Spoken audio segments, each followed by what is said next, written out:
coming in at this moment to stop us the extraction of oil when we are towards the final process of extracting our resources. You have tortured us. You have made us to suffer. You have left us jobless. We believe, as the students of Uganda, it's the high time we raise up. Students, let's calm down. My name is the president of Uganda National Students Association. As students, we have a very good petition to the European Union. On that very note, we as the students of Uganda, we call upon the ambassador of the European Union inside there. Yes! Come out and receive our petition. What's the role of a leader in a society? It's clear that the role of a leader in a society is to mobilize and provide leadership. When you're called upon to come out and prepare and defend our country interests, I'm very proud of you all. Do better than that. Piga mukono as he comes. Hey, piga makofi. Thank you, ma.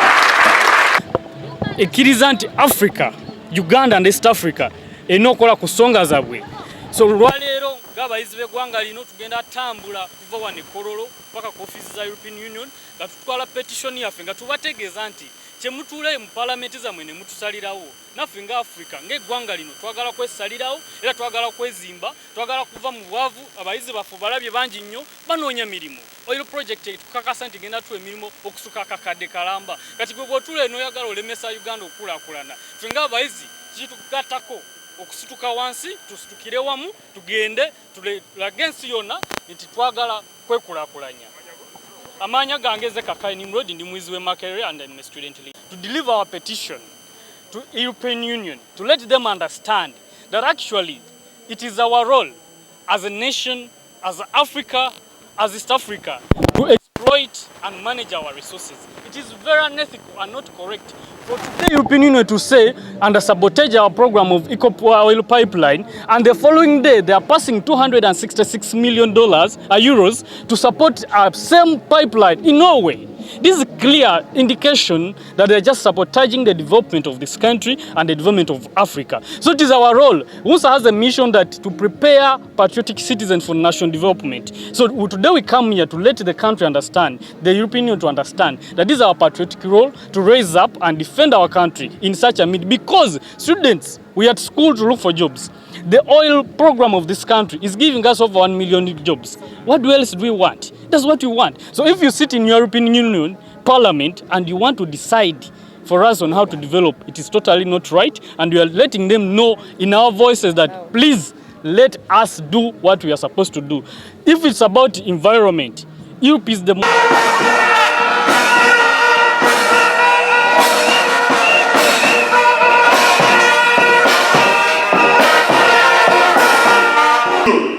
countries have thrived because their young people rose up, defended them, worked for them, sacrificed for them. That's why they've developed. We see today we are so proud of the Western countries, but the issue why they are more developed, why you and I and my sister in the village wishes to go to the Western countries, is because their young people rose up, walked in the line with the agenda of their countries. They worked for their countries. They sacrificed a lot to see these countries we have today. When it comes to Africa, we the young people, we have decided to go in our comfort zones. And we think everything is okay. We've decided to go and sleep. And we think it should be my mother, it should be your dad, it should be the elders to work for the country, to work for this continent. I do believe that narrative has to change with the immediate effect. Young people, we are so energetic. We are so determined once we choose and decide to take action. No one else will come and defend this country. No one else will come and defend this continent. It is us, the young people, to come and we defend our country, we defend our values, we defend our continent. Tonight, we are here because we believe this country, we have to serve. This region, East African community, needs our services. And the African continent requires our input. You should live a life when you will be remembered. I should ask you a question. What will you be remembered for? Do we have some history students here? This is of Uganda and Uganda. This is of Africa and Africa.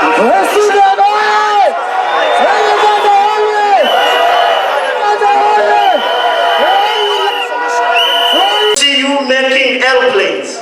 We want you to continue with the kind of education we have today, which is aimed at producing good English-speaking people. We want you to remain with that kind of education you have, which is good at producing job seekers rather than not to produce job creators. Do you wish this country should remain as it is today? Don't you think we can do something to change the narrative? That's what the Europeans are saying. Those who learned history, your grandfathers and your grandmothers, they were taken because they wanted Africans to go and work in their plantations. They were taken as slaves. My grandfather and your grandmother died along the road when was being taken. They were put into the chains and they were forced to move. They worked without their willingness. You all know that who study history. Don't you think that has to change? But how will that change? It will only change when we decide that enough is. Uganda is a great country. It's called a pearl of. Meaning, everything in Uganda is so attractive. Even the people in Uganda are so attractive. When I look at you before me, I'm really impressed. Neatly dressed, very determined at youthful age, and you are ready to defend this country. Don't you think it's the high time, as young people, we rise up and say we are ready to do something for the betterment of this country? Today Uganda is enjoying peace because they were young people then who decided that we are tired of seeing tyranny. We are tired of seeing our people being killed. They chose to go to the bush. They were very young people. They went to the bush, they fought, and finally they liberated this country. I do believe some of us, we are the same age with those people who went to the bush in 1985. So, my comrades, we are here purposely to contribute to the development of our country. We have, as students of Uganda, we are dismayed and very disturbed by the resolution of the European Union Parliament putting a halt on the ECO, the pipeline which can take out crude oil and redefine petroleum from our refineries, but also brings in crude oil and petroleum to Uganda, is by far the biggest project made to transform our country and economy. We are aware that without harnessing our natural endowments to invest directly into the livelihoods of our people, Uganda will remain dependent on the mercy of almsgivers, even when we have mineral deposits of gold, copper, uranium, oil, and many more others. The extraction and use of these minerals from Uganda, Africa, and many parts of the world is the foundation upon which Europe stands economically. The blatant plunder of resources in the Congo by Belgium, the killings and the maiming of indigenous people in the process, the theft by the Imperial Britain in South Africa, German in Tanganyika, and elsewhere. It is this historical injustice that has maintained economic disparities, which in our view, Europe continues to think they have the legitimacy to order us around. Without an apology from the European Union and a program on reparations for this stolen wealth, we reject Europe's assumption of the position of the morality policy for Africa or any other part of the world. As signatories of various international agreements on the respect for human rights, we are committed to building strong and accountable institutions and to steer ourselves from a gruesome past of state-inspired abuses. This we have done and continue to do in adherence with our laws, in the spirit of freeing our society of violent extremism, ethnocentric hate speech, terrorist tendencies that have in the past plundered whole countries into genocides, disruptive violent uprisings, and war.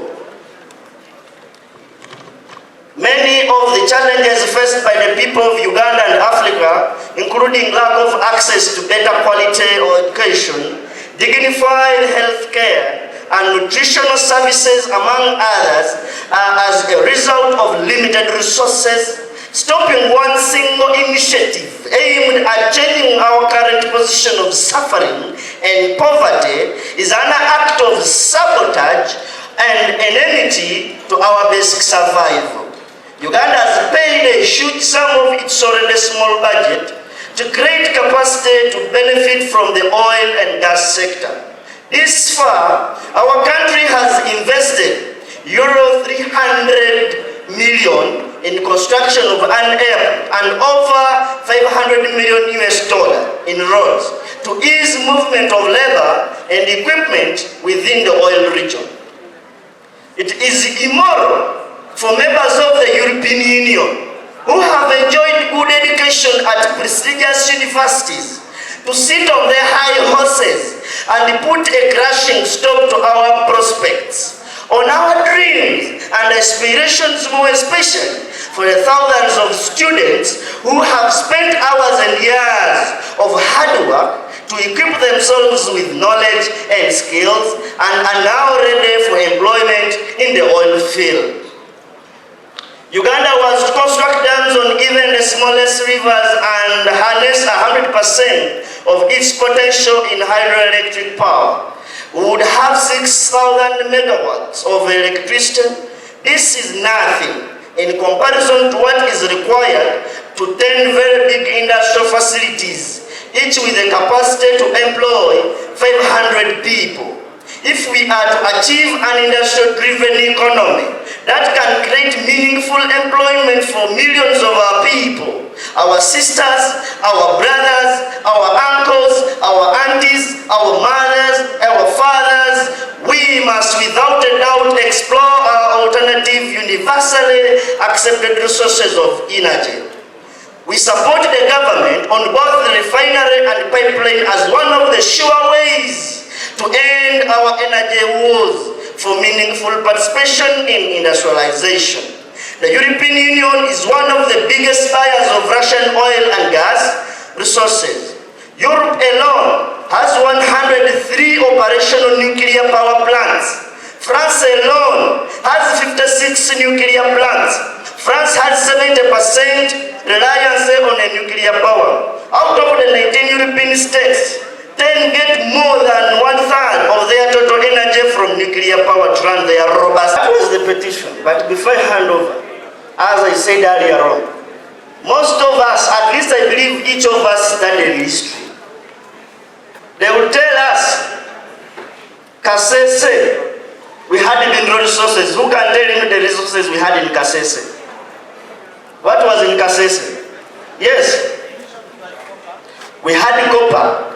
Today they will tell you there is no copper in Kasese. Why? Why? Because it was stolen by those whites.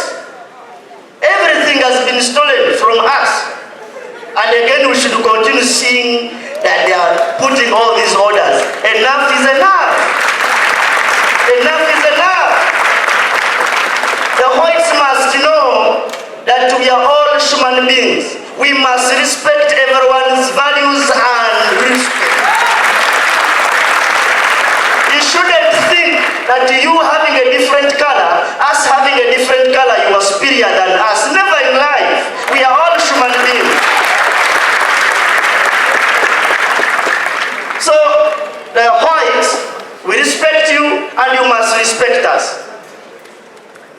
You should respect the values of everyone's sovereignty. This is Uganda. It's a country with the leadership which has to be respected. Once we've taken a decision, it has to be respected. Who are you? As if you say God sent you on earth to come and undermine every creature. No. Therefore, my young sisters and brothers, if we don't raise up now, you're going to remain as we are. You'll finish your studies and you'll end on the streets looking for a job. We have discovered oil which we believe once it is extracted and utilized, every one of us is going to improve his welfare. Let's raise and defend our oil. Because of that, I call upon all the students, let's start make groupings here and we march European Union